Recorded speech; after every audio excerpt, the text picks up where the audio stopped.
कहाँ है एक्टिविटी लिखी हुई? लाओ कॉपी ऊपर उठाओ और दिखाओ कहाँ कहाँ लिखी हुई किस किसने। मैथ का क्या था?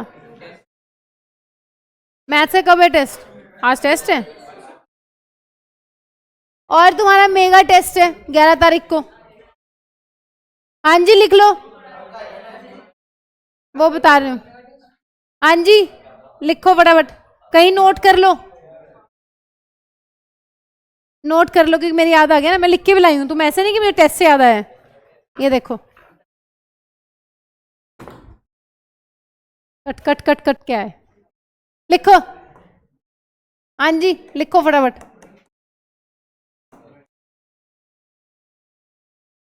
हाँ बता रही हूँ, वही तो बता रही हूँ।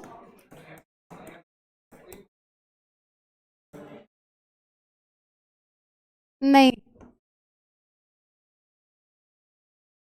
2, 6, 10। केमिस्ट्री का सेकंड चैप्टर, बायो का सेकंड चैप्टर और फिजिक्स का सेकंड चैप्टर। आसान है बिल्कुल, कुछ भी नहीं है, पढ़ने की जरूरत भी नहीं है। चलो आ जाओ पढ़ते हैं। हाँ जी क्या कह रहे हो? क्या डेट नहीं लिखी क्या? लिखो, क्या कह रहे हो? लाइट का रिवीजन आज क्या है? आज मंडे है क्या? ओहो ग्रुप में मैसेज करना भूल गई, आज से करनी थी क्लास। कल से करते हैं, कल से करते हैं, कल से 1 घंटे की क्लास है। नहीं नहीं अभी नहीं करूंगी ना, क्योंकि कुछ बच्चे आए नहीं है जिनको पढ़ना है, जो पढ़ने वाली लिस्ट में। कल से पक्का 1 घंटे की क्लास है। मैं कैसे भूल गई इतनी इंपॉर्टेंट चीज, सॉरी बच्चों सॉरी हैं। कल से 1 घंटे की क्लास है, लाइट वाले चैप्टर का रिवीजन चलेगा क्लास के बाद, साइंस की क्लास के बाद, ठीक है। हाँ जी देखना जरा डेट, शायद मेरे ख्याल से 11 है, 11/8/2025। 1 मिनट चेक कर लेती हूँ, क्योंकि आज दिमाग, तुम्हारी क्लास ही भूल गई आज मैं। वाह बहुत अच्छी चीज हुई।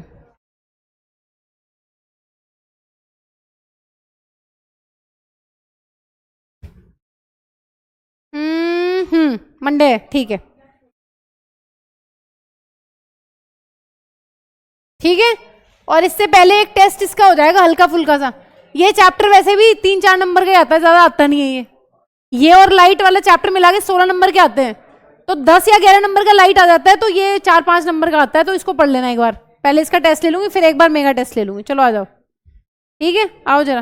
टेस्ट से नहीं घबराना, अब टेस्ट तो ऐसे कि हाँ दे देंगे, अरे टेस्ट ले लो, ले लो टेस्ट ले लो।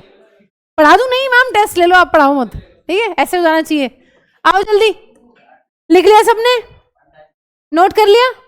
रक्षाबंधन है, इससे पहले उसकी छुट्टी होगी तुम्हारी रक्षाबंधन की। वैसे तुम्हें कुछ नहीं करना, तुम्हारी जेब खाली होगी, इनकी भरी जाएंगी, तो ये तो वैसे ही खुशी के मारे कर लेंगी तैयारी, ठीक है। तुम गम के मारे कर लेना, तुम्हारी जेब खाली होगी तो ठीक है। उसके बाद एक सैटरडे पड़ेगा, फिर संडे पड़ेगा, तो तुम्हें इससे पहले संडे मिल जाएगा, एक रक्षाबंधन की छुट्टी मिल जाएगी। आओ जल्दी। तो आज की क्लास में पढ़ेंगे dispersion, dispersion of white light bye glass prism. हाँ जी आओ जरा। पिछली क्लास में तुमने ये पढ़ा था कि डेविएशन जो है वो किस किस फैक्टर पे डिपेंड करता है। हाँ जी कल से लाइट वाली क्लास होगी, ठीक है। इसकी क्लास के बाद, साइंस की क्लास के बाद 1 घंटे की क्लास होगी कल से पूरे हफ्ते। हाँ कौन सी? आज मुझे नहीं पता डेट वेट। 28/7 क्या बेटा बोलो? 2 घंटे के बाद 1 घंटे की होगी। आओ जल्दी। कौन कौन से फैक्टर्स अफेक्टिंग डेविएशन है? वैसे ये तुम्हें नहीं पूछता, लेकिन कई बार स्कूल में पूछ लेता है, बोर्ड्स में नहीं पूछता। तो पिछली क्लास में मैंने 1-2 बातें लिखवाई थी तुमको। एक चीज और ऐड कर लो, अगर कहीं पूछ ले कि 2 फैक्टर लिख दे मेरे भाई, तो ये लिख देना, एंगल ऑफ प्रिज्म, कितना डेविएशन होगा लाइट का वो डिपेंड करता है 2-3 चीजों पे। एक फैक्टर मैंने तुम्हें पिछली क्लास में लिखवाया था, कौन सा फैक्टर था मैम? आपने रिफ्रैक्टिव इंडेक्स लिखवाया था, कि रिफ्रैक्टिव इंडेक्स जो है अगर वो बढ़ता है तो डेविएशन बढ़ता है। वैसे तो इनके डेरिवेशन है क्लास 12th में, लेकिन थोड़ा सा आइडिया ले लो। देखो ध्यान से सुनो, एंगल ऑफ प्रिज्म क्या था मैम? ऐसा कुछ लिखवाया था पिछली क्लास में, एंगल ए है ना। अगर एंगल ऑफ प्रिज्म बढ़ाते हो तो डेविएशन बढ़ता है, ये चीज ध्यान रखनी है। फॉर्मूले में हम नहीं जा रहे हैं, डेरिवेशन में हम नहीं जा रहे हैं, क्योंकि वो सब 12th का पार्ट है। लेकिन अभी के लिए स्कूल में कई बार पूछ लेता है कि बताओ डेविएशन किस चीज पर डिपेंड करता है, तो ये याद रख लेना, है ना। ऐसा ना हो कि करवाया नहीं था। जैसे कि हार्मोन्स के दो फंक्शन कर लेना, एनसीईआरटी में एक एक दिया हुआ, बट स्कूल में वो दो पूछेगा, एग्जाम में भले ही वो बोर्ड्स में तो एक ही पूछेगा, जितना दिया हुआ एनसीईआरटी में वही पूछता है, लेकिन स्कूल के लिए अपने आप को थोड़ा सा रेडी कर लो, फिर तुम्हारा डिमोटिवेशन होता है वहां पे पेपर देके। हाँ जी, रिफ्रैक्टिव इंडेक्स, ध्यान से सुनो जरा। रिफ्रैक्टिव इंडेक्स और दो बातें यहां पे, एक चीज है वेवलेंथ।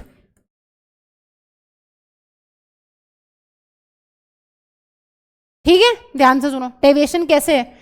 वेवलेंथ तो कैसे लिखते थे, 9th क्लास में पढ़ रखा है, क्या सिंबल होता है, लैम्डा, तो लैम्डा लिख दिया मैंने। और रिफ्रैक्टिव इंडेक्स का क्या सिंबल होता है, एन लिखते हैं मैम, इसमें तो वैसे न्यू भी लिख देते हैं कई बार, हायर क्लासेस में देखोगे तो। अब ध्यान से सुनो, अगर वेवलेंथ बढ़ती है, अगर वेवलेंथ बढ़ती है तो डेविएशन घटता है, अगर वेवलेंथ घटती है तो डेविएशन बढ़ता है। एंगल ऑफ प्रिज्म बढ़ाओगे तो डेविएशन बढ़ेगा, वेवलेंथ बढ़ाओगे तो डेविएशन घटेगा। ठीक है, तीसरी इंपॉर्टेंट चीज है ये refractive index. Ma'am refractive index का क्या करें, पिछली क्लास में ये मैंने तुम्हें लिखवाया था कि अगर रिफ्रैक्टिव इंडेक्स बढ़ता है तो डेविएशन बढ़ता है, ये भी डायरेक्टली प्रोपोर्शनल है। अब ये आया कहां से, इनके पीछे बहुत सारे फॉर्मूले हैं, फॉर्मूले बताने में मुझे कोई दिक्कत नहीं है, बट तुम्हें दिक्कत हो जाएगी, इसलिए तुम मोटा माटी एक चीज ध्यान रख लो, बात याद, जो हमारे नेक्स्ट टॉपिक में काम आने वाली है, हमें आज के टॉपिक में जो हम पढ़ने जा रहे हैं। हाँ जी, जो तुम्हारा रिफ्रैक्टिव इंडेक्स होता है ना, वो इनवर्सली प्रोपोर्शनल होता है वेवलेंथ के। जो तुम्हारा रिफ्रैक्टिव इंडेक्स है, इसका डेरिवेशन किसी को करना होगा तो क्लास के बाद रुक जाना, करवा दूंगी, छोटा सा ही है बिल्कुल छुटकू सा, बट मैं यहाँ कंफ्यूज नहीं करना चाह रही हूँ, मुझे पता है अगर मैं यहाँ दो इक्वेशन को डिवाइड कर दूंगी ना, रेशो ले लूंगी, तो आधे तो कंफ्यूज हो जाएंगे, आधों का डिमोटिवेशन हो जाएगा अगले टॉपिक के लिए। बस इतनी मोटी मोटी सी बात ध्यान रख लो, अगर एग्जाम में आ जाए कि डेविएशन किस किस फैक्टर पे डिपेंड करता है, तो हम मैम ये लिख देंगे। हाँ जी, बताना क्या क्या लिख दोगे पेपर में, अगर वो पूछ लेगा कि डेविएशन किस किस चीज पर डिपेंड कर रहा है, क्या लिख दोगे, एंगल ऑफ प्रिज्म बढ़ाने पे डेविएशन बढ़ता है, ये लिख देंगे, और रिफ्रैक्टिव इंडेक्स बढ़ाने पे डेविएशन बढ़ता है, ये लिख देंगे। 3 फैक्टर पूछ लेगा तो ये लिख देंगे कि वेवलेंथ घटा दो डेविएशन बढ़ जाएगा। इसका मतलब हम ये कह सकते हैं कि मैम जो हमारा डेविएशन है ना, वो और भी बहुत सारे फैक्टर्स हैं देखो, लेकिन मैं नहीं लिखवा रही तुम्हें, मैंने इसलिए लिखवा दिया कि स्कूल में पूछ रहे तो तुम कंफ्यूज हो कि लिखवा नहीं था, इसलिए तुम याद कर लेना इसको मोटा माटी, बोर्ड्स में तो नहीं पूछेगा वो तुमसे, पक्की बात है। डेविएशन किस किस पे डिपेंड कर रहा है, रिफ्रैक्टिव इंडेक्स बढ़ाया तो बढ़ा, एंगल ऑफ प्रिज्म बढ़ाया तो बढ़ा, और वेवलेंथ को बढ़ाया तो घटा। ऐसा कुछ बन जाएगा कि नहीं, हाँ जी ऐसा कुछ बन जाएगा कि नहीं, अगर रिफ्रैक्टिव इंडेक्स बढ़ाएंगे डेविएशन बढ़ेगा, एंगल ऑफ प्रिज्म बढ़ाएंगे डेविएशन बढ़ेगा, लेकिन अगर वेवलेंथ बढ़ाएंगे तो डेविएशन घटेगा। बस ये इतना सा अपने दिमाग में बिठा लो। और एक ये चीज, ये भी काम आएगी नेक्स्ट टॉपिक में, कि अगर किसी का रिफ्रैक्टिव इंडेक्स ज्यादा होता है तो उसकी वेवलेंथ क्या होगी, कम, और बेंडिंग मुंडिंग अभी देख रहे हैं कैसे बेंड करती है, क्या होता है। ठीक है, इतना याद रख लेना थोड़ा थोड़ा। अच्छा ये बताओ, जो तुमने ग्लास प्रिज्म वाला एक्सपेरिमेंट किया था वो कौन सी लाइट के लिए किया था, व्हाइट लाइट के लिए किया था कि या एक कलर की लाइट के लिए किया था, मोनोक्रोमैटिक लाइट के लिए किया था? भाई लिख लो, लिखो जल्दी पीछे कहीं। हाँ जी, जो तुमने एक्टिविटी करी है वो एक्टिविटी करी है तुमने मोनोक्रोमैटिक लाइट के लिए। मोनोक्रोमैटिक लाइट का मतलब है light of single colour, mono मतलब सिंगल, मोनो नहीं है, लाइट ऑफ सिंगल कलर। घर का नाम तो नहीं किसी का, बहुत कॉमन नाम है कोई मोनू या सोनू, या टोनी, ऐसा कुछ है यहाँ? आ जाओ जरा, तुम्हारे कुछ फैंसी नाम होंगे फिर। ये जो तुमने एक्टिविटी करी थी ना लास्ट क्लास में, कि मैम हमने एक प्रिज्म लिया था, हमने लाइट रे को इंसिडेंट किया था, फिर मैम ये रे बेंड हुई थी, और मैम जब ये बाहर निकली थी फिर ये बेंड हुई थी, याद है कुछ इस टाइप का? तो ये तुमने एक सिंगल कलर के लिए किया था, ये वाला एक्टिविटी जो करी थी एक सिंगल कलर के लिए करी थी।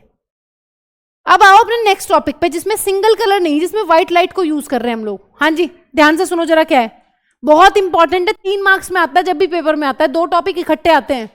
एक पार्ट में वो पूछेगा डिस्पर्जन ऑफ व्हाइट लाइट क्या है, उसके दूसरे पार्ट में पूछेगा रिकॉम्बिनेशन कैसे होता है, क्या क्या कंडीशंस है रिकॉम्बिनेशन ऑफ व्हाइट लाइट की, ठीक है, या रिकॉम्बिनेशन ऑफ स्पेक्ट्रम से व्हाइट लाइट कैसे बनती है। बस ये 3 नंबर का सवाल आता है, बहुत फेवरेट क्वेश्चन है इस चैप्टर में से। या तो डिजीज में से आएगा सीधा मायोपिया, 5 नंबर का उठा के यहाँ से 2 क्वेश्चन को मिक्स करके वो बना देता है एक क्वेश्चन। ध्यान से सुनो, इस एक्टिविटी में तुम्हें कह रहा है कि एक कार्डबोर्ड ले लो और उसके अंदर एक छोटा सा छेद कर लो। क्या हुआ आरुष, क्या हुआ बेटा? और एक प्रिज्म रख लो इसके सामने। हाँ जी ध्यान से सुनो, एक्टिविटी क्या है भाई? एक व्हाइट लाइट का सोर्स लो, ठीक है, उससे व्हाइट लाइट आनी चाहिए। इसको व्हाइट बना लेते हैं, नहीं तो कहोगे व्हाइट तो ली नहीं आपने, तो पर्पल ले ली। हेडिंग डाल लो dispersion of white light by a glass prism, और जो जो कहूं वो लिखना है और कुछ नहीं फालतू का लिखना। हाँ जी ये डायग्राम बनाओ जल्दी मेरे साथ साथ फटाफट। एक व्हाइट लाइट ली, व्हाइट लाइट को आपने पास करवाया है एक स्लिट से, एक कार्डबोर्ड ले रखा है, ये एक कार्डबोर्ड में बना दिया एक छेद, ठीक है, ताकि बहुत ही स्पेसिफिक व्हाइट लाइट की एक रे मान लो या एक बीम मान लो, इस तरीके से ले लिया तुमने व्हाइट लाइट को। अब क्या होगा मैम? ऑफ कोर्स यहां पे वो नहीं होगा जो तुम पढ़ के आए हो पीछे। तुम क्या पढ़ के आए हो? तुम एक सिंगल कलर की लाइट को पढ़ के आए हो कि जब उसको इंसिडेंट करते हैं ग्लास प्रिज्म पे तो वो कहां से निकलती थी? वो इस तरीके से बेंड होके इस साइड से निकलती थी।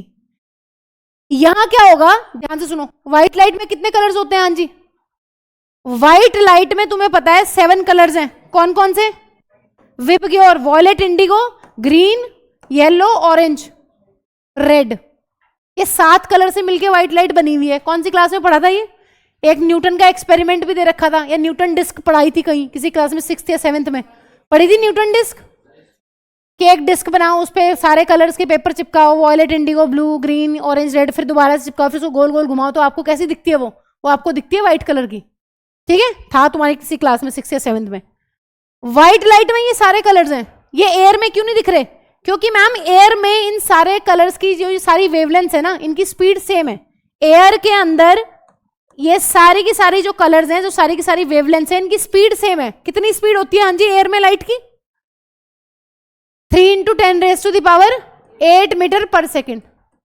इसमें क्या होगा मैम? इसमें क्या होता है ना, इसमें इन सब की वेवलेंथ अलग है, सारे अलग अलग कलर्स हैं, तो इनकी स्पीड चेंज हो जाती है क्योंकि रिफ्रैक्टिव इंडेक्स चेंज हो जाता है। हाँ जी, इनकी क्या होगी? इनकी स्पीड सबकी चेंज हो जाएगी, रेड अलग हो जाएगा। और वॉयलेट कौन सा कलर है यहाँ? वॉयलेट दिख रहा है किसी को? ये दिख रहा है क्या बेटा? ठीक है, तुम्हें सुंदर डायग्राम बनाना है, भी बना लेना थोड़ी देर बाद। व्हाइट लाइट आई, सारे जितने कलर्स है 7 के 7 सबकी स्पीड सेम है, कुछ नहीं होता है एयर में। लेकिन जैसे ही ये ग्लास से पास होगी, इन सारे कंपोनेंट्स कलर्स की क्या हो जाएगी?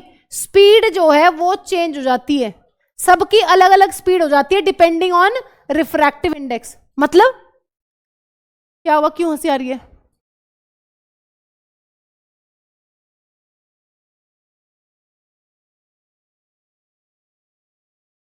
हाँ जी, सारे कंपोनेंट कलर्स अलग क्यों है व्हाइट लाइट में से? मैम सबकी स्पीड अलग हो गई है। क्यों?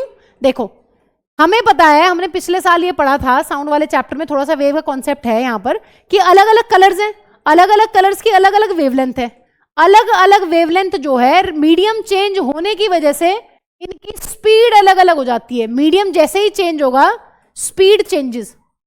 और स्पीड चेंज होने का क्या मतलब है? स्पीड चेंज होने का मतलब है मैम इनकी बेंडिंग जो है, इनका रिफ्रैक्टिव इंडेक्स जो है वो अलग अलग हो गया है।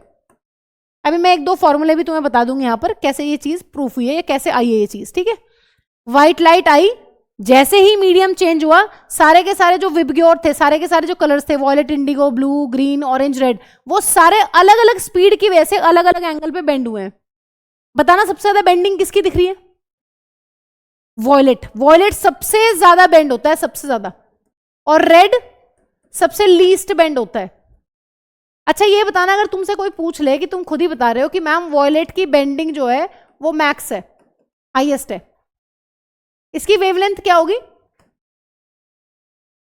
वेवलेंथ तो तुम्हें पहले से ही पता है, पढ़िए कभी? मैम ऐसा कुछ पढ़ रखा है, विबग्योर जो वॉयलेट कलर होता है ना उसकी वेवलेंथ होती है 1400 नैनोमीटर, और जो रेड कलर होता है उसकी सबसे हाईएस्ट होती है वेवलेंथ कितनी? 700 नैनोमीटर। ये 400 नैनोमीटर और बीच में रेंज है, सबकी अलग अलग है, और ये 700। इसका मतलब इसकी वेवलेंथ सबसे ज्यादा है, तो इसकी बेंडिंग क्या होगी? सबसे कम। अभी बताया तुम्हें, क्या बताया? ये बताया आपने तो कि refractive index is inversely proportional to wavelength. अगर मैं तुमसे रिफ्रैक्टिव इंडेक्स पूछूं, वेवलेंथ किसकी सबसे ज्यादा है? इसकी। इसका रिफ्रैक्टिव इंडेक्स क्या होगा ग्लास के अंदर? ज्यादा कि कम? सबसे कम। वहां देखो ना, रिफ्रैक्टिव इंडेक्स इनवर्सली प्रोपोर्शनल है वेवलेंथ के, तो वेवलेंथ सबसे ज्यादा रेड की होती है, ठीक है, तो इसका रिफ्रैक्टिव इंडेक्स क्या होगा, सबसे कम की ज्यादा, सबसे कम, इसीलिए इसकी स्पीड क्या होगी। चलो स्पीड वाला फॉर्मूले पे भी आ रही हूं, पहले डायग्राम बनाओ तुम। हाँ जी, इनमें से कोई भी बना लो, एनसीईआरटी का ही तो वैसे ही है, इसको बनाओ जल्दी फटाफट बनाओ। एक ग्लास प्रिज्म बनाओ, एक व्हाइट लाइट की बीम उसके ऊपर डालो, और ये दिखाओ कि अगर ये सीधी सीधी जाती तो ऐसे जाती, विदाउट डेविएशन, विदाउट डेविएशन या बेंडिंग ये ऐसे जाती। लेकिन यहां पर जितने कलर्स हैं उनकी अलग अलग वेवलेंथ होने के कारण उनकी जो स्पीड है वो मीडियम चेंज होता है, स्पीड चेंज हुई है बेसिकली। हाँ जी, यहां पर जैसे ही मीडियम चेंज हुआ है तो लाइट के जो कलर्स थे वो सारे क्या हो गए हैं, अलग अलग उनकी स्पीड जो है, क्या हुआ, कुछ तो हुआ है, नहीं हुआ कुछ, चलो अच्छी बात है, नहीं हुआ तो मुझे लगा ऐसे तुम्हें कुछ हुआ है, इसकी गर्दन एकदम घूम जाती है ना, गर्दन में कुछ हुआ है। हाँ जी लिखिए, लिखिए नहीं पहले बना लीजिए। यह है डिस्पर्जन। डिस्पर्जन का मतलब है जब व्हाइट लाइट को तुम एक ग्लास प्रिज्म के ऊपर इंसिडेंट करते हो और वो अपने कंपोनेंट 7 कलर्स में टूट जाती है, जैसे ही वो प्रिज्म से पास होती है वो 7 कलर्स में टूटती है, इसी टूटने को, इसी स्प्लिटिंग को हम लोग क्या बोलते हैं, डिस्पर्जन कहते हैं। अब इस डिस्पर्जन का जो रिजल्ट है, इस डिस्पर्जन का क्या रिजल्ट है, मैम सबसे नीचे वॉयलेट है, उसके ऊपर इंडिगो है, फिर ब्लू है, फिर ग्रीन है, फिर येलो है, फिर ऑरेंज है, फिर रेड है, इसको बोलते हैं स्पेक्ट्रम। अगर तुमसे पूछे कि भाई डिस्पर्जन के बाद तुम्हें क्या मिला है, तो स्पेक्ट्रम मिला है। स्पेक्ट्रम क्या होता है मैम, बैंड होता है, क्या बैंड, बैंड ऑफ 7 कलर्स, ये 7 रंगों का जो बैंड है पूरा का पूरा, इसको हम लोग क्या बोलते हैं, इसको स्पेक्ट्रम कहते हैं। पहले डेफिनेशन लिख लो, फिर मैं तुम्हें इसके थोड़े से फॉर्मूले के साथ बता रही हूँ क्या डेविएशन बढ़ रहा है कहाँ, वैसे उसकी जरूरत नहीं है बट स्टिल थोड़ा सा जान लेंगे ताकि अच्छा रहे। हाँ जी, पहले इसकी वो लिख लो डेफिनेशन। डायग्राम बन गया सबका। व्हाइट लाइट को इंसिडेंट किया प्रिज्म के ऊपर, जैसे ही प्रिज्म के अंदर व्हाइट लाइट गई है, डिपेंडिंग ऑन वेवलेंथ वो उसकी स्पीड चेंज हो गई है, अलग अलग कलर की स्पीड जो है वो अलग अलग है। जो वॉयलेट है उसकी स्पीड सबसे कम है ग्लास के अंदर, और जो रेड है उसकी स्पीड सबसे ज्यादा है। ठीक है, अभी बताते हैं, लिखो जरा पहले डेफिनेशन लिखो कि डिस्पर्जन होता क्या है। लिखो द फिनोमिनन ऑफ, लिखो जल्दी, the phenomenon of splitting of white light into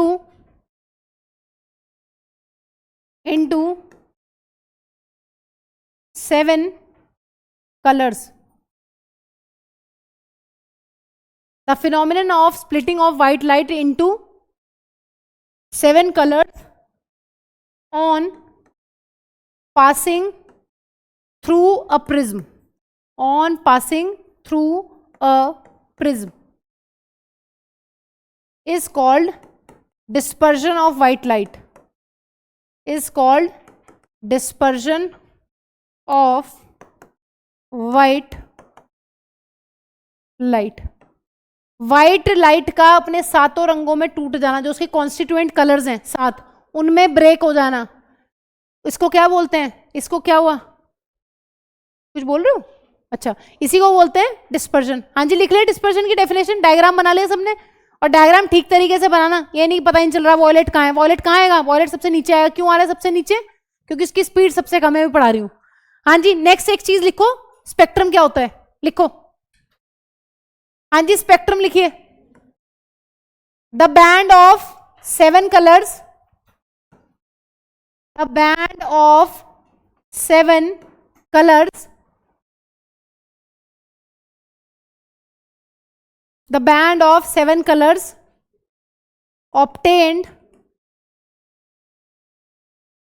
on a screen, क्या हुआ भाई साहब, क्या हुआ धनंजय,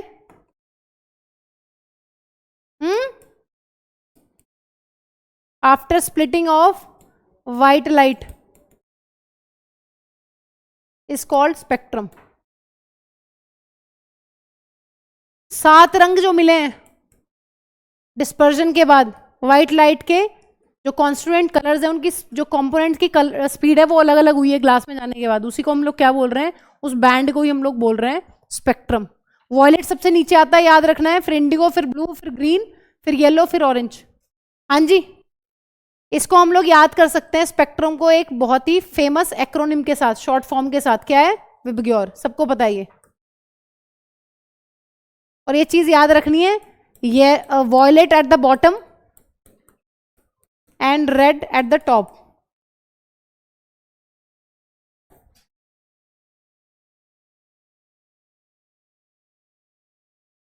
चलो पहले काम की बात लिख ली, अब मैं थोड़ा समझा देती हूँ तुम्हें कि हुआ क्या है। हाँ बेटो, एक्रोनिम का मतलब एक शॉर्ट फॉर्म। जैसे तुम्हारा नाम लिखना हो, क्या लिखेंगे, पीएस। पीएस क्या है, प्रणव सिंह, सिंह ही लगाते हो ना, या कुछ और तो नहीं लगाते, पीसी तो नहीं हो, चौधरी हो को भी।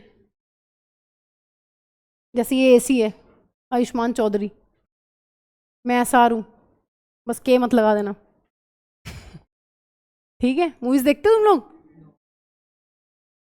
सीरीज देखते होंगे, ये सीरीज वाले बच्चे हैं। वेब सीरीज, कौन कौन सी खतरनाक सीरीज, जाल सीरीज, मकड़ी सीरीज, क्या क्या देखते हो? चलो ठीक है, अब आ जाओ इधर, काम की बात कर लेते हैं थोड़ी सी। कॉन्सेप्ट पे आओ जरा। देखो, इस चीज को पढ़ने से पहले ना रिफ्रैक्टिव इंडेक्स क्या होता है बहुत रट्टा नहीं लगाना, बस एक दो बातें काम की याद रखनी है, ध्यान से सुनो। साइंटिस्ट लोगों ने क्या करा है भाई, से फॉर एग्जाम्पल ये कोई अपनी प्रिज्म है, ठीक है, या तुम ग्लास भी ले सकते हो, ऐसे भी ले सकते हो कि ग्लास ले लो मैम, कुछ भी ले लो। इन्होंने क्या किया है, अलग अलग कलर की लाइट को यूज किया है। साइंटिस्ट लोगों ने देखा है कि अगर हम पहले अलग अलग कलर की लाइट को यूज करके देखते हैं, तो इन्होंने देखा कि जैसे ही वॉयलेट लाइट को इंसिडेंट कर रहे हैं, अगर हम वॉयलेट लाइट को इंसिडेंट करते हैं, तो इन्होंने देखा कि बेंडिंग जो है वो बहुत ज्यादा है। हाँ जी, बेंडिंग क्या देखने को मिली है, बेंडिंग बहुत ज्यादा देखने को मिली है। एक दूसरी फिर स्टडी करी, इसी सेम प्रिज्म में नहीं बना रही हूं, और इसको बनाना नहीं है, इसको सिर्फ समझना है। फिर इन्होंने क्या करा, रेड लाइट को इंसिडेंट करके देखा, रेड लाइट वाले केस में देखा कि यार इसकी बेंडिंग तो जो है कम है। तो इन्होंने पहले ऐसे स्टडी करी है कि अलग अलग कलर की लाइट को यूज करके ना इंसिडेंट करके देखा है कि किस केस में बेंडिंग ज्यादा आ रही है, किस केस में बेंडिंग कम आ रही है। ये देखा, बेंडिंग बताओ जरा क्या बता सकती है, बताना जरा, बेंडिंग तुम्हें किस चीज को बताती है, तुमने पिछले लाइट वाले चैप्टर में पढ़ा हुआ है। बेंडिंग ज्यादा का क्या मतलब है, क्या चीज ज्यादा है उस कलर की, इस मीडियम के अंदर क्या चीज ज्यादा है। अगर तुम्हें रिफ्रैक्टिव इंडेक्स की डेफिनेशन याद है, क्या थी, रिफ्रैक्टिव इंडेक्स क्या बताता था, एक्सटेंट ऑफ बेंडिंग ही तो बताता था कि लाइट जो है मीडियम चेंज होने पे कितना बेंड हो रही है, वही तो रिफ्रैक्टिव इंडेक्स था। हाँ जी, याद है कि नहीं है, साइन आई और साइन आर की रेशो क्या है, वो एक्सटेंट ऑफ बेंडिंग ही तो है। इसका मतलब इन्होंने ये कहा कि अगर वॉयलेट लाइट जो है उसका मीडियम चेंज करते हैं, उसकी बेंडिंग सबसे ज्यादा है। इसका मतलब रिफ्रैक्टिव इंडेक्स क्या है, सबसे ज्यादा। वॉयलेट लाइट का ग्लास के मीडियम में रिफ्रैक्टिव इंडेक्स सबसे ज्यादा है, ये मतलब है। तो पहले इन्होंने अलग अलग सब कलर की लाइट को इंसिडेंट करके देखा है। मैम इंडिगो को भी करा होगा, ब्लू को भी करा होगा, ग्रीन, येलो, ऑरेंज सारी लाइट करके देखी है। तो इन्हें एक पैटर्न देखने के लिए मिला है। इन्होंने ये कहा है कि जब व्हाइट लाइट को इंसिडेंट करते हैं तो भी सेम चीज देखने को मिलती है कि सबसे स्लो वॉयलेट लाइट होती है, स्पीड जो है सबसे स्लो किसकी है, वॉयलेट की है, और बेंडिंग क्या है इसके सबसे ज्यादा है। इसी तरीके से रेड लाइट में क्या देखा है, रेड लाइट में मैम ये देखा है इन्होंने कि जो स्पीड है वो फास्ट है, ग्लास के अंदर रेड लाइट की स्पीड फास्ट है, और बेंडिंग क्या है,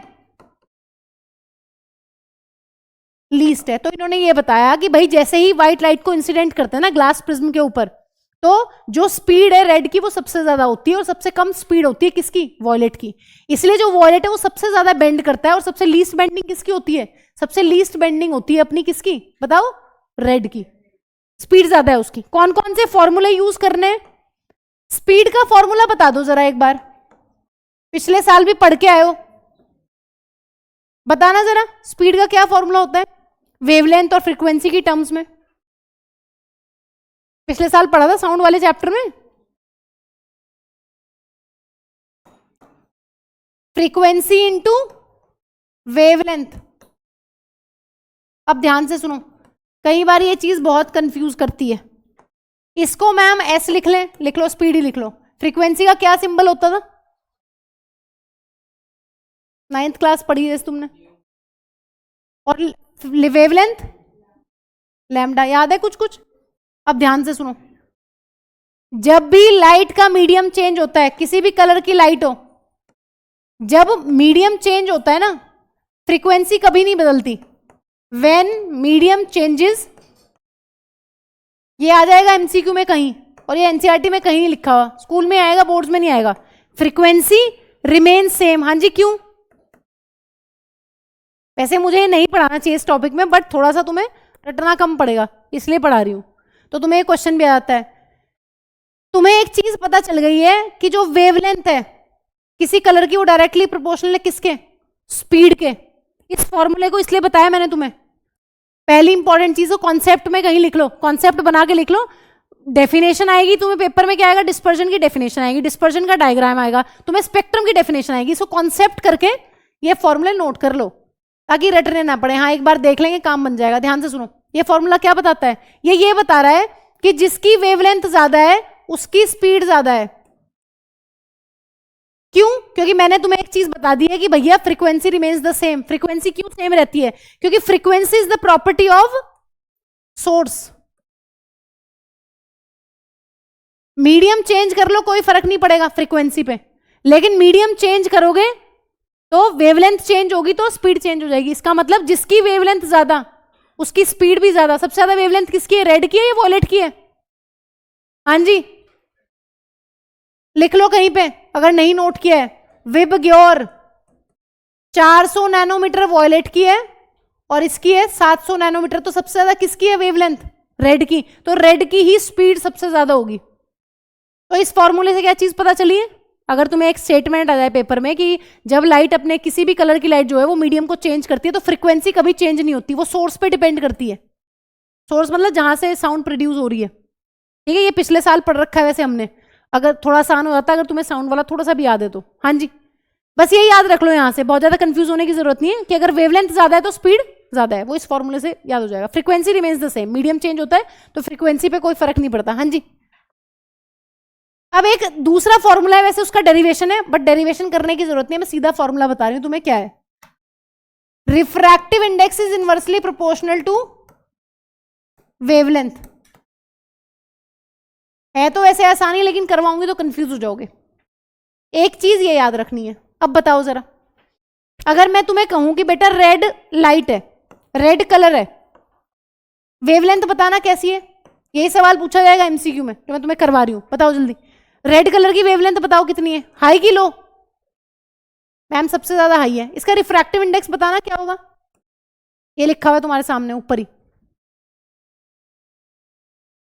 रिफ्रैक्टिव इंडेक्स क्या होगा? लो। और स्पीड क्या होगी? जल्दी बताओ, कौन था ये भों वाला? ध्यान से याद रखो, ये सवाल तुमसे पूछेगा। रेड कलर की वेवलेंथ तुम्हें पता है 700 नैनोमीटर है। जिसकी वेवलेंथ ज्यादा उसकी स्पीड ज्यादा और उसका रिफ्रैक्टिव इंडेक्स कम। बस इतनी बात ध्यान रखनी है। ये पूछेगा पेपर में कि कौन से कलर का क्या है। वॉयलेट का क्या पूछेगा? वॉयलेट का भी बता देंगे। वॉयलेट कलर की वेवलेंथ बताना जरा क्या है? कम 400। स्पीड भी क्या हो जाएगी? कम। क्यों मैम, कैसे कम हो जाएगी? अभी बता दिया, पिछले साल भी पढ़ा है कि जिसकी वेवलेंथ डायरेक्टली प्रोपोर्शनल है किसके? स्पीड के। तो जिसकी वेवलेंथ कम है उसकी स्पीड भी कम है, और वेवलेंथ किसके इनवर्सली प्रोपोर्शनल है? रिफ्रैक्टिव इंडेक्स के। ये तीन चीजें पूछेगा वो तुमसे पेपर में। तो वेवलेंथ याद रखो, जब भी मीडियम चेंज होगा जिसकी वेवलेंथ ज्यादा है उसकी स्पीड ज्यादा है, क्योंकि स्पीड और वेवलेंथ का डायरेक्ट रिलेशन है। फ्रीक्वेंसी सेम रहती है मीडियम चेंज होने पे। और रिफ्रैक्टिव इंडेक्स का इनवर्स रिलेशन है। कहां से आया? जैसे पढ़ना हो क्लास के बाद रुक जाना, बता दूंगा कहां से आया ये।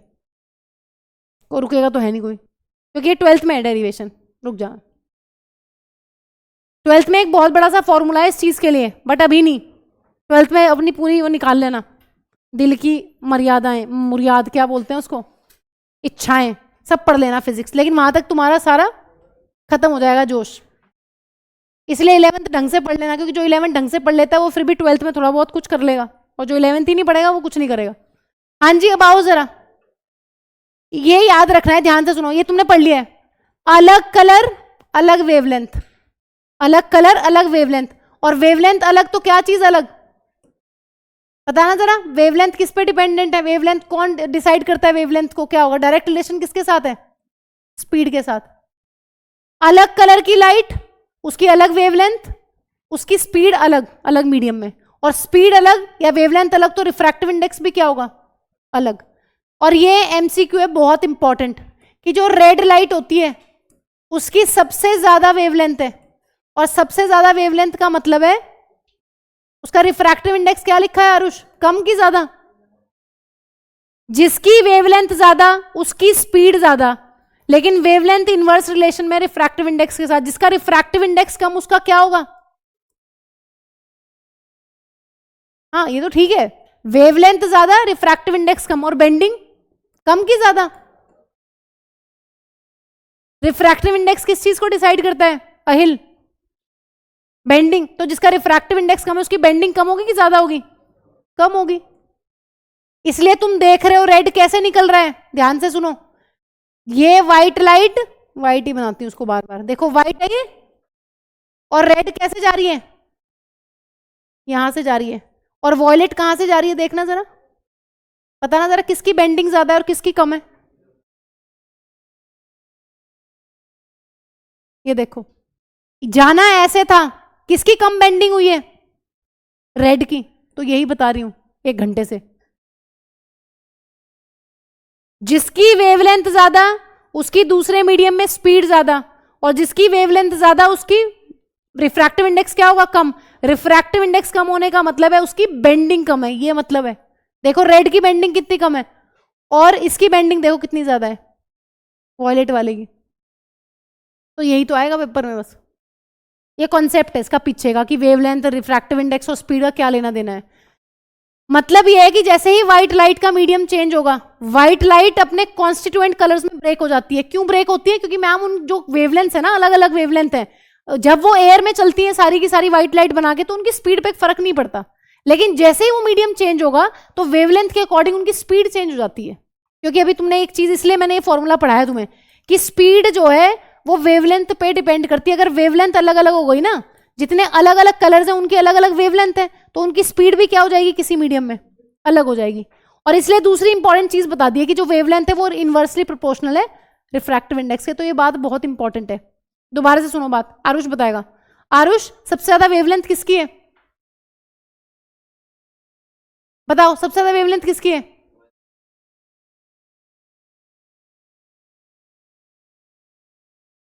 बाल कटवाए,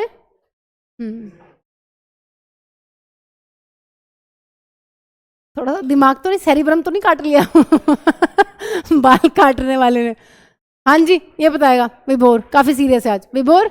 ये बताओ सबसे ज्यादा वेवलेंथ किसकी है, रेड की। सबसे ज्यादा स्पीड किसकी है दूसरे मीडियम में, रेड की ऑफ कोर्स। जिसकी वेवलेंथ ज्यादा उसकी स्पीड ज्यादा। क्या एक फॉर्मूला है ma'am, speed is equal to frequency into wavelength, उससे हमने ये याद कर लिया, ठीक है, मैं समझ में आ गया थोड़ा थोड़ा, कि जिसकी वेवलेंथ ज्यादा उसकी स्पीड ज्यादा। अब ये बताओ कौन बताएगा, ये प्रणव बता देगा, बहुत सीरियसली सुन रहा है प्रणव। ये बताओ कि वेवलेंथ और रिफ्रैक्टिव इंडेक्स का क्या रिश्तेदारी है आपस में, इनवर्सली प्रोपोर्शनल है। जिसकी मैम वेवलेंथ ज्यादा, जिसकी मैम स्पीड ज्यादा, उसका रिफ्रैक्टिव इंडेक्स कम। और रिफ्रैक्टिव इंडेक्स का क्या मतलब होता है, बेंडिंग, उसकी बेंडिंग कम। और बेंडिंग बोले कम तो मैम वो जल्दी चला जाएगा, स्पीड ज्यादा है इसकी और बेंडिंग कम है इसकी, मतलब ये जल्दी से निकलेगा प्रिज्म में से भाग के, दौड़ के सीधा जू। और वॉयलेट वाला क्या करेगा, ये खेल करेगा थोड़ी देर, ये टहलेगा इधर आराम आराम से, फिर जाके बेंड होगा। और रेड वाला, इसकी स्पीड इतनी ज्यादा है कि ये फट से एकदम बाहर, ये मतलब है इसका। तो व्हाइट लाइट के साथ ये खेल होता है, अलग अलग कलर्स की अलग अलग वेवलेंथ होने के कारण स्पीड अलग अलग हो जाती है, और वो इस तरीके से उनकी बेंडिंग पे। ये याद हो गया, याद हो गया, ये याद कर लो भी, क्योंकि फिर नहीं आएगा ये समझ। नेक्स्ट टॉपिक, ये दोनों मिलके आते हैं 3 नंबर में। दूसरा इसका पार्ट लिखो, recombination of spectrum of white light, क्या मतलब है, जल्दी, टाइम बहुत है, अभी 25 मिनट है। हाँ जी, मैं ही बता दूंगी, मुझसे पूछ लिया करो, कोई दिक्कत नहीं है। एक बार मुझे कोई डिस्पर्सन समझा दो पहले, फिर ताकि मेरी आत्मा को शांति मिल जाए। जल्दी बताओ कौन समझाएगा। हाँ जी, what is dispersion? White light का 7 कलर्स में टूटना। हाँ जी, क्यों टूट रही है विनायक? क्या मजा आ रहा है उसको टूटने में? जल्दी बताओ।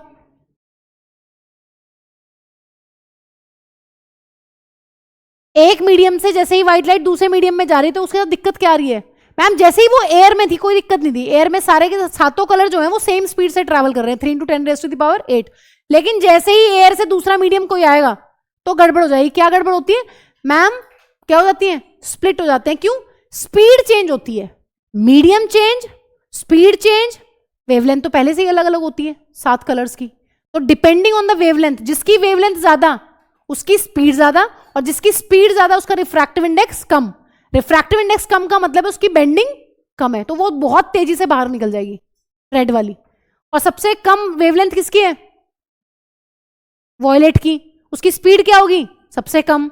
जिसकी वेवलेंथ कम होती है उसका रिफ्रैक्टिव इंडेक्स क्या होता है? ज्यादा। रिफ्रैक्टिव इंडेक्स का क्या मतलब है? बेंडिंग। तो बेंडिंग सबसे ज्यादा है, धीरे धीरे आराम से निकलेगी बेंड होके। ठीक है, बेंडिंग कहां से नापते हैं, किससे नाप रहे हैं बेंडिंग? मैम इंसिडेंट रे के उससे देखते हैं एंगल कि कितनी दूर जा रही है। इंसिडेंट रे जानी ऐसे थी, उससे कितनी दूर दूर पे जा रही है। हाँ जी, ये डायग्राम अच्छे से बना लिया तुमने? पहले ये बता दो मुझे, कहाँ गया वो? ये वाला अच्छे से बना लेना प्यार से। सबसे ऊपर रेड, सबसे नीचे वॉयलेट, और इंसिडेंट रे को भी आगे एक्सटेंड कर लेना। यही तो है बेंडिंग। रेड की सबसे कम और सबसे ज्यादा किसकी है? वॉयलेट की। समझ आ गया? आकांक्षी क्या समझ आया? अब ये मत कहना आया नहीं। बताओ।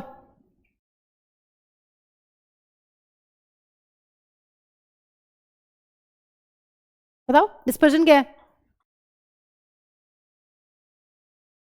हम्म,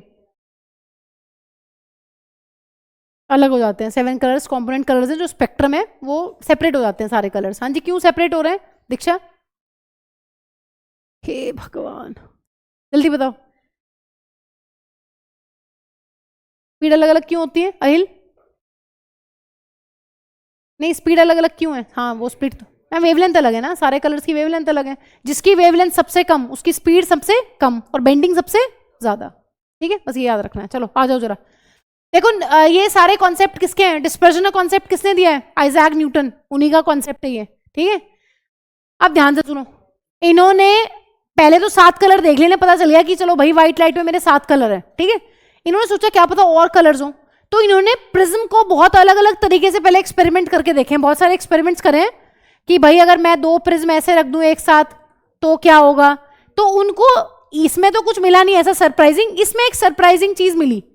इन्होंने क्या किया, एक प्रिज्म को रखा अपराइट। हाँ जी, अपराइट का क्या मतलब होता है? एक प्रिज्म को इन्होंने रखा अपराइट पोजीशन में सीधा, और दूसरा प्रिज्म इन्होंने रखा इन्वर्टेड पोजीशन में, अपसाइड डाउन। इन्होंने एक बहुत इंटरेस्टिंग चीज देखी। इन्होंने देखा कि जैसे ही मैं व्हाइट लाइट को पार करता हूं इससे पहले वाले प्रिज्म से, इस पे इंसिडेंट करवाता हूं, तो ये अपने कंपोनेंट कलर्स में टूट रहा है। जैसे कि तुम पढ़ के आए हो, सबसे ऊपर कौन है बच्चों? रेड, और सबसे नीचे वॉयलेट। ठीक है, ये आई मेरी व्हाइट लाइट और ये टूट गई अपने कंपोनेंट कलर्स में एज यूजुअल, जो तुम अभी पढ़ के आए हो। इन्होंने दूसरे प्रिज्म को इन्वर्टेड रखा हुआ था। ठीक है, तो फिर इन्होंने देखा कि ये सारी की सारी जो लाइट्स थी, जो कलर्स थे, वो वापस से जुड़ के क्या बना दिया उन्होंने। जब वो बाहर निकले इस प्रिज्म से, दूसरे वाले प्रिज्म से जो इन्वर्टेड था, तो इन्होंने देखा कि यहां पे इनको फिर से क्या मिल गई है? White light. तो ये एक एक्सपेरिमेंट है, इसी को बोलते हैं recombination of spectrum to get white light. White light को अगर आप अपराइट पोजीशन वाले प्रिज्म पे इंसिडेंट करते हो तो अपने सातों कलर्स में टूट जाती है, बैंड बन जाता है, स्पेक्ट्रम बन जाता है, वो वापस से रिकलेक्ट होके व्हाइट लाइट बन के निकलता है। अब ये बताओ इसकी शक्ल किससे मैच कर रही है? मेरे से नहीं मैच कर रही। ये बताओ ऐसा कौन है? ऐसा ही तो बन गया ये, मैंने थोड़ा दूर दूर बनाया तुम्हें दिखाने के लिए, ये पास है दोनों। कैसा लग रहा है ये? पैरेललोग्राम लग रहा है। ऐसा तुमने क्या पढ़ा था?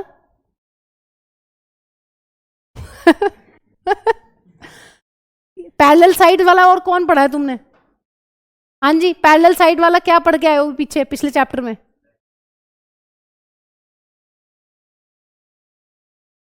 पैरेलल साइड वाला क्या पढ़ा था? Rectangular glass slab. क्या हो रहा था उसमें? क्या हो रहा था उसमें? उसमें ऐसा पढ़ा था मैम हमने कि भाई हम इस पे इंसिडेंट करवा रहे थे लाइट, और लाइट जो है वो हल्का सा ऐसे निकल रही थी। कैसे निकल रही थी? इंसिडेंट और एमरजेंट रे कैसी हैं? एक दूसरे के पैरेलल है या नहीं है? इसमें देखना जरा, क्या इसमें भी वही रिजल्ट है क्या? इसका मतलब एक प्रिज्म जब सीधा रहता है और दूसरा उल्टा, तो वो मिलके क्या बना देते हैं? वो ग्लास स्लैब बनाते हैं। इसका मतलब जो लाइट इंसिडेंट करोगे वही हल्का सा लेटरली शिफ्ट होके बाहर निकलेगी। तो ये कॉम्बिनेशन एक रेक्टेंगुलर ग्लास स्लैब बन गया है। ड्रॉ करो, इसी को कहते हैं रिकॉम्बिनेशन।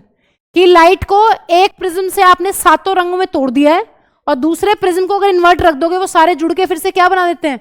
White light. इसी को कहते हैं रिकॉम्बिनेशन ऑफ स्पेक्ट्रम। क्या हुआ आरुष?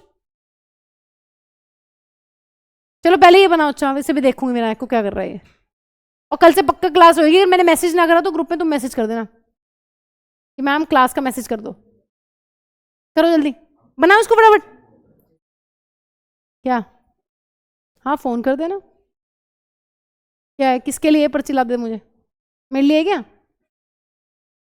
जहाज बना के दे दो।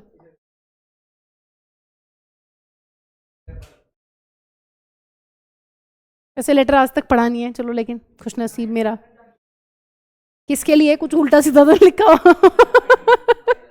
मतलब मैम पढ़ते हुए बेहोश। मैम तो स्वर्ग सिधार गई। पढ़ लूंगी सर को। एक बच्चा, पिछले साल की बात है, 9th क्लास का एक बच्चे से बच्चे करते हैं ना मैम को दिखाने के लिए, कुछ कुछ ऐसे लिख लिख के ऐसी मस्ती कर रहे थे। कुछ नहीं लिख रहे थे, ऐसे ही मस्ती। ठीक है, मैंने कहा, मैं कहा लाओ दू पेपर तुम। वो क्लास के बीच में पढ़ाई थी तो कर रहे थे मस्ती, जान के कर रहे थे।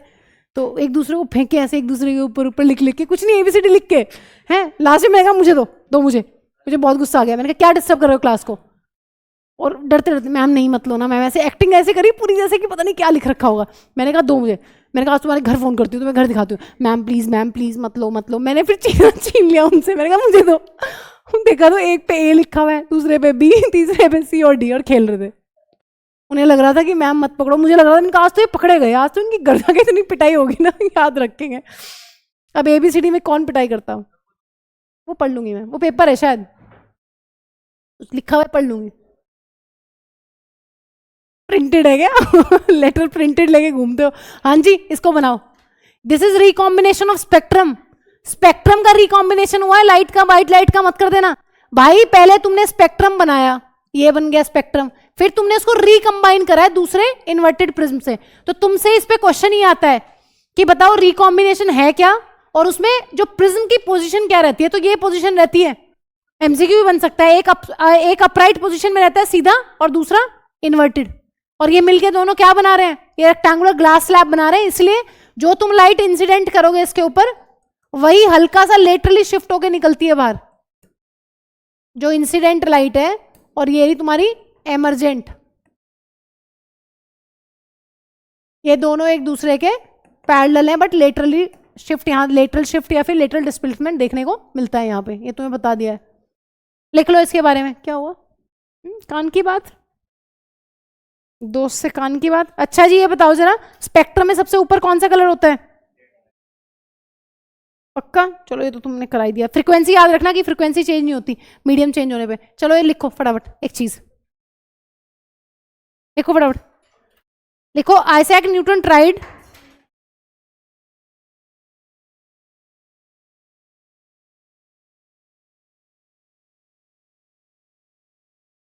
और क्या लगाओ? एक दिन मैं सर को बताई थी, मैंने कहा यार फादर ऑफ बायोलॉजी होते हैं, जैसे फादर ऑफ बॉटनी जुआलॉजी होते हैं। मैंने कहा फादर ऑफ फिजिक्स कौन है? सर कह रहे हैं कि तुम्हारी बायो में होता है फादर वादर। हमारे यहाँ कोई फादर नहीं है, सब फादर है फिजिक्स में, सारे साइंटिस्ट अच्छे होते हैं। मैंने कहा न्यूटन को बोलते होंगे शायद। सर कह रहे तू रहने दे, फिजिक्स में कोई फादर नहीं होते। कह रहे तुम्हारे ये father of biology, father of mother of biology, ये वो, हाँ लिखते हैं, साइंटिस्ट लोगों का नाम आता है ना। सर ने तो मना ही कर दिया, कोई फादर ही नहीं है फिजिक्स का। मैंने कहा ठीक है फिर, है मैथ का फादर कौन है?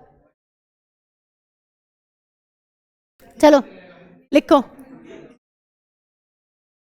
लिखो, आइजैक न्यूटन ट्राइड। फटाफट लिख लो जल्दी। ये देख पीछे से भी आवाज आई बहुत तेज। Isaac Newton tried to split the colors of the spectrum of white light. जल्दी पूरा करना है. Isaac Newton tried to split. Isaac Newton tried to split the colors of the spectrum of white light. The colors of the spectrum of white light further by using similar prism. Further by using similar prism. Slow तो बोल रही हूं. Further by using another similar prism to get more colors. तो मेरे बेटे को देखना कभी रीडिंग करते हुए. देखा है? नहीं देखा है? मस्त मस्त एक्सेंट है. बुलाऊंगी उसको मैं एक दिन क्लास में, लेकिन उसको मुझे तैयार करना पड़ेगा क्योंकि वो बीच में डांस भी करने लगता है ना. नहीं, तुम लोग हो जाओगे, वो तो मस्त है. Isaac Newton tried to split the colors of the spectrum of white light. The colors of the spectrum of white light further by using another similar prism. Another similar prism to get more colors. To get more colors. Full stop लगा के लिखो. But he could not get any more colors. But he could not get any more colors. But he could not get any more colors. Basically वो चाह ही रहे थे कि 7 से ज्यादा कलर्स भी मुझे मिल जाएं, तो अलग अलग अरेंजमेंट करिए, बट इस अरेंजमेंट में इनको कुछ अलग ही देखने के लिए मिला. अब इसको लिख लो. लिखो a narrow beam of white light. A narrow, जल्दी लिखो और फटाफट, टाइम पास कर रहे हो. A narrow beam of white light. A narrow beam of white light is incident on first prism. A narrow beam of white light incident on first prism. First prism के bracket में लिख लेना upright position, लिख लेना इसको, सीधा है वो. A narrow beam of white light incident on first prism, bracket में लिखो upright position, and ब्रैकेट बंद करके लिखो and emerges out of the second identical prism, and emerges out of the second identical prism in an inverted position, and emerges out of the second identical prism in an inverted position, in an inverted position, in an inverted position with respect to the first one. With respect to the first one. With respect to the first one. First one कौन है? Prism, मतलब first one का भी कुछ और सोचो. With respect to the first prism. एक bracket में एक चीज और लिख लो, close to each other. दोनों prism जो है पास हैं, ये तुम्हें डायग्राम बनाने के लिए बना दिया इतनी दूर. Close to each other. देखो this allowed, नेक्स्ट लाइन में लिख लो, this allowed all the 7 colours of the spectrum. This allowed all the 7 colours of spectrum, all the 7 colors of spectrum to pass through the second prism. To pass through the second prism. To pass through the second prism.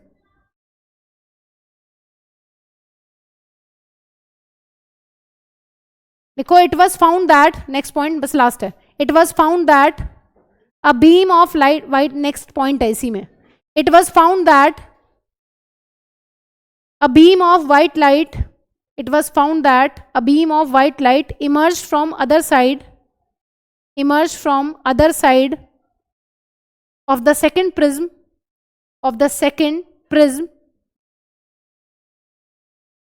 full stop. This phenomenon is recombination of spectrum of white light. This phenomenon is, it was found that a beam of white light emerged from the other side of the prism, emerged from the other side of the second prism, emerged out of the other side of the second prism, full stop. This phenomenon is recombination of spectrum of white light. This phenomenon is recombination of spectrum of white light. चलो हो गया, क्या है recombination बताना जरा। एक prism सीधा, दूसरा उल्टा। पहले व्हाइट लाइट मारेंगे, वो अपने 7 कंपोनेंट कलर्स में टूटेगी, फिर सारे के सारे कलर जो है वो रिकम्बाइन होकर दोबारा से व्हाइट लाइट बना देंगे। हाँ जी, व्हाइट लाइट क्या होती है, लिखो। कोई भी वो लाइट जिसका स्पेक्ट्रम सनलाइट जैसा, उसको व्हाइट लाइट कहेंगे। लिखो, any light which forms spectrum similar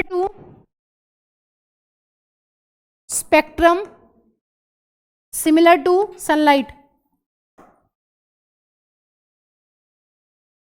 जिसका स्पेक्ट्रम या डिस्पर्जन के बाद जो 7 कलर्स का बैंड बनाती है लाइट, वो सनलाइट में तो मिलता ही है। सनलाइट तो नेचुरल सोर्स है व्हाइट लाइट का, बाकी जिनमें भी वो मिलेगा सबको व्हाइट लाइट बोलते हैं। यानी light which forms spectrum similar to sunlight is called white light.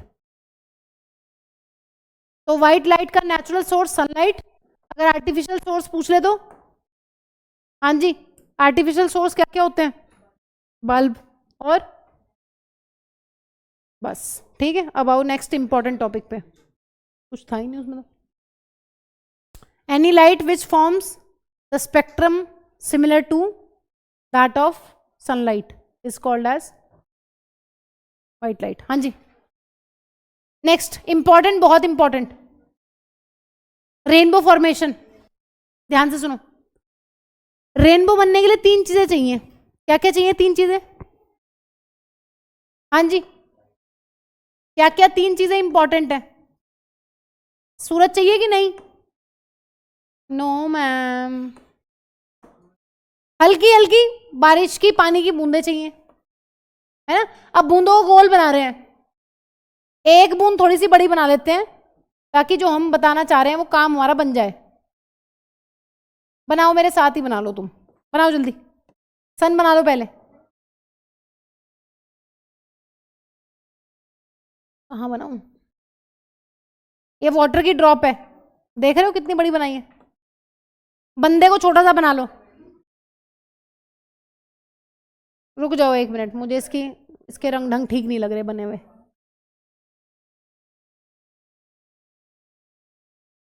बनाओ बनाओ, तुम जो बना रहे हो बनाओ, मैं इसको छोटा कर रही हूँ। जोश जोश में ज्यादा ही छोटा बड़ा हो गया, कोई बात, इतना ठीक है। बंदा कहाँ बनाऊंगी ये तो बताओ, उसे भी तो खड़ा करना है। चलो आंखें आंखें बना देती हूँ बंदे की।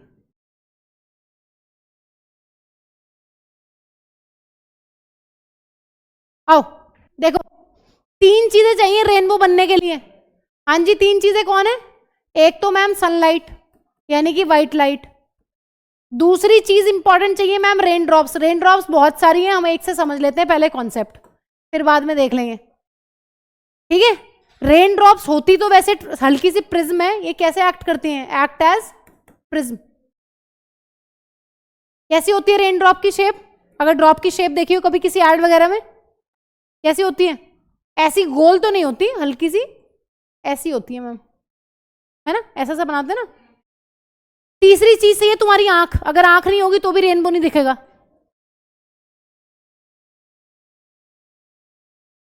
तुम्हारी आंख कहाँ होनी चाहिए, तुम्हारी आंख जस्ट इधर ही होनी चाहिए, जिधर सन है उसी साइड तुम्हारी आंख होनी चाहिए। ठीक है, भैंस की आंख नहीं, तुम्हारी आंख। ये सन, ये तुम्हारी आंख, ये रेन ड्रॉप। आओ जरा क्या हो रहा है। हाँ जी, कैसी लाइट आएगी, सन से कैसी लाइट आ रही है, रेड लाइट,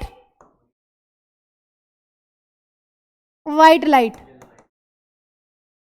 अब बताओ जरा क्या होगा। हाँ जी, तुम्हें पता है यहां पे सारे में क्या है, जहां रेन ड्रॉप नहीं है वहां क्या है, हवा। और यहां क्या है, रेन ड्रॉप है, जहां पानी की ड्रॉप है मैम। बताओ क्या होगा। सबसे पहला स्टेप क्या होता है रेनबो फॉर्मेशन में, व्हाइट लाइट जो है वो इसके अंदर एंटर करेगी पानी की ड्रॉप के अंदर। क्या होना चाहिए यहां पे, कौन सा फिनोमिना होगा, जब चेंज होगा मीडियम। मीडियम चेंज होने पे क्या होता है, रिफ्लेक्शन या फिर रिफ्रैक्शन। रिफ्रैक्शन। तो देखो बात सुनो, बात एक ऐसी है, या हम रिफ्रैक्शन को कंसीडर कर रहे हैं, लेकिन यहां पर होगा रिफ्लेक्शन भी। जो हमारे काम की चीजें ना, हमारे काम की 4 चीजें हैं यहां पर स्टेप बाय स्टेप। एक तो उनके सीक्वेंस पूछता है तुमसे पेपर में, सीक्वेंस क्या है। इसलिए हम जो यहाँ पर रिफ्लेक्शन वगैरह हो रहा है ना उसको इग्नोर कर रहे हैं। देखो तुम्हें पता है जब व्हाइट लाइट इंसिडेंट होगी ना इसके ऊपर, यहां पर हल्का सा रिफ्लेक्शन भी होगा, बट उसको इग्नोर कर दो, उसको नहीं देखना। हमें क्या देखना है, हमें तो मैम पहला स्टेप यहां पर कंसीडर करना है रिफ्रैक्शन, कि जो व्हाइट लाइट आई है वो इस पानी की ड्रॉप के अंदर घुस रही है, मीडियम चेंज हो रहा है, तो पहला स्टेप इज रिफ्रैक्शन। रिफ्लेक्शन को क्यों नहीं कंसीडर कर रहे, क्योंकि मैम उससे हमारा सवाल गलत हो सकता है, बट होता है यहां पर रिफ्लेक्शन। हमें पता है कि जब मीडियम चेंज होगा हल्की सी लाइट जो है वो बाउंस बैक भी होगी, उसको हम इग्नोर करेंगे। दूसरा स्टेप देखिए क्या होगा, हाँ जी बताओ जरा दूसरा स्टेप क्या होगा। कहां तुम्हें अभी स्पेक्ट्रम देखने को मिल रहा था, कौन सा प्रोसेस था जिसकी वजह से स्पेक्ट्रम मिला था देखने के लिए, डिस्पर्जन था। तो यहां पर भी रेन ड्रॉप के अंदर डिस्पर्जन होगा, कैसे बताओ जरा क्या होना चाहिए, रेड लाइट और फिर वॉयलेट लाइट। तो दूसरा स्टेप क्या है रेनबो फॉर्मेशन में, दूसरा स्टेप है मैम मेरा डिस्पर्जन। देखो पहला स्टेप है रेनबो फॉर्मेशन में रिफ्रैक्शन, दूसरा स्टेप है डिस्पर्जन। वो तुमसे सीक्वेंस ही पूछ सकता है, वो तुमसे बनाने को पूछ सकता है, बनाना भी उसका फेवरेट ही है कि बताओ बना के बताओ क्या क्या चीजें चाहिए। 3 चीजें चाहिए, सन चाहिए तुम्हारे पीछे धनंजय, रेनबो बनाने के लिए पीछे होना चाहिए सन तुम्हारे, तुम्हारी आंख के, और रेन ड्रॉप्स कहां होनी चाहिए, फ्रंट में। ये कंडीशंस हैं। हाँ जी अब आओ जरा, अब अगर तुम्हें किसी भी सर्कुलर ट्रैक पे या सर्कुलर पाथ पे या सर्कुलर ऐसे जो चीज बनी हुई है कोई भी, इस पे अगर तुम्हें परपेंडिकुलर ड्रॉ करना हो तो क्या तरीका है, कैसे ड्रॉ करते थे, क्या करते थे वहां पे, कैसे बनाते थे परपेंडिकुलर, सेंटर ऑफ कर्वेचर से मिला देते थे किसको मैम, उस पॉइंट को जहां पर इंसिडेंट रे आती थी, याद है कुछ, तो यहां पर भी ऐसे ही कर लेंगे। ऐसे उसकी जरूरत तुम्हें पड़ेगी नहीं, लेकिन कई बार लगता है कि नॉर्मल कैसे बनेगा, कहीं पे भी किसी भी पॉइंट पे नॉर्मल बनाना है ना तो बस सेंटर से सीधी लाइन खींच देनी है। क्या हुआ मेरा बेटा होगा ई, ये पॉइंट यहां से अगर तुम्हें वो खींचना है नॉर्मल, ये सेंटर से मिला दो, समझ रहे हो तुम, मैं ये बता रही हूं तुम्हें, सुनो इधर, यहां पर ये रे इंसिडेंट हुई है, यहां पे नॉर्मल ड्रॉ करनी है, सेंटर से मिला दो नॉर्मल बन जाएगी, तो बनाना नहीं है अभी। अब बात सुनो, तीसरा स्टेप क्या होगा, ये बंदा यहां खड़ा हुआ है, यहां रेनबो देखना है, यहां पे ये बताओ रिफ्लेक्शन हो जाए या क्या हो, या रिफ्रैक्शन हो, दोबारा से क्या हो, ये इसकी फेवरेट साउंड्स है, इसे भी नहीं पता बोल क्या रहा है। आओ इधर, ये पानी की ड्रॉप और ये एयर क्या होना चाहिए, हाँ जी यहां पर हल्का सा रिफ्रैक्शन भी होगा। चुप बच्चा है वो, हंस रहे हो क्या सुनो बात ध्यान से सुनो बेटा, अरे बेटा बेटा चुप हो जाओ, इधर सुनो। यहां पर जब लाइट इस वाले सरफेस पे इंसिडेंट होती है ना आके, ध्यान से सुनो, तो तुम्हें पता है कि मैम यहां पर तो रेन ड्रॉप है और इधर एयर है, तो यहां पर रिफ्रैक्शन भी हो सकता है, होगा ऑफ कोर्स, लाइट इतनी शरीफ तो है नहीं कि सारी अंदर चली जाएगी, यहां पर रिफ्रैक्शन भी होगा और बहुत ज्यादा रिफ्रैक्शन होगा। थोड़ी सी लाइट जो है वो रिफ्लेक्ट होती है, ध्यान से सुनो, जो रेनबो दिख रहा है वो किसकी वजह से दिख रहा है, वो रिफ्लेक्शन की वजह से दिखेगा। ये रेड लाइट वापस रिफ्लेक्ट होगी और ये वॉयलेट लाइट वापस रिफ्लेक्ट होगी, ध्यान से सुनो। तो तीसरा स्टेप रेनबो फॉर्मेशन में इंटरनल रिफ्लेक्शन, इंटरनल का मतलब है ड्रॉप के अंदर, रिफ्लेक्शन का मतलब है बाउंसिंग बैक ऑफ लाइट। तुम्हें उसका कुछ लेना देना नहीं है, बाहर लाइट जाएगी, ज्यादातर लाइट बाहर चली जाती है, बट तुम्हें कुछ नहीं करना उसका। तुम्हें रेनबो फॉर्मेशन पूछेगा तो तुम्हें इन स्टेप्स का करना है जो तुम्हें बता रही हूं। पहला स्टेप रिफ्रैक्शन, मीडियम चेंज हुआ व्हाइट लाइट का। दूसरा स्टेप डिस्पर्जन, ये अपने सातों रंगों में टूट जाती है ड्रॉप के अंदर। अब ड्रॉप के अंदर जो 2 रेज है, 2 ही मानिए, बीच में सारे कलर्स होंगे, विबग्योर होगा, इंडिगो, ब्लू, ग्रीन, सब कुछ होगा, हमने 2 ही बनाए सिंप्लिसिटी के लिए। ये फिर इंटरनल रिफ्लेक्शन होगा इस ड्रॉप के अंदर ही। अब तुम्हारी आंखें उधर, क्या करें, कर दो मैम जो करना है। अब डायग्राम थोड़ा सा बेहुदा टाइप का बन गया है, बट बना लो, कोई बात नहीं।